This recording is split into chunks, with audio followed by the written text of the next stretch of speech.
Board കണ്ടോ? പാമ്പ് പുനരധിവാസ കേന്ദ്രം. നമുക്ക് അവിടേക്ക് പോകല്ലോ. നമ്മളെന്തിനാ പോണേ? ഇതെന്താന്നറിയാ, അടിച്ച് പാമ്പായി കോൺതിരിയില്ലേ, ഓവറാവുമ്പളേ കൊണ്ട് ചികിത്സിക്കുന്നതാണ് ഇത്.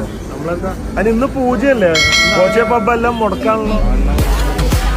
എന്തായാലും നമുക്ക് അങ്ങോട്ട് പോകേണ്ട ആവശ്യമില്ല. ശ്രീജിത്ത് എവിടെയാപ്പോ? എന്തിനാ വിളിച്ചതെന്നറിയോ? ബോച്ചേട്ടി ലക്കി ഡ്രോയിലൂടെ താങ്കൾക്കൊരു കാറ് അടിച്ചിരിക്കുകയാണ്. സന്തോഷ വാർത്ത അറിയിക്കാൻ വിളിച്ചതാണ്. കാർ ഓടിക്കാൻ അറിയോ? അതെയോ? അയ്യോ, അപ്പൊ ഞാൻ തന്നെ എടുക്കേണ്ടി വരും കാറ്. ഡ്രൈവറെ വെച്ച് ഓടിക്കാം അല്ലേ? വിശ്വസിക്കാൻ പറ്റണല്ലേ? ബോച്ചയാണെന്ന് വിശ്വാസം ഉണ്ട് അല്ലേ വിളിക്കുന്നത്? അങ്ങനെയാണെങ്കിൽ ഇത് വിശ്വസിക്കണം. ഫിജിക്കാട്ട് ഫ്ലൈറ്റ് ആണോ?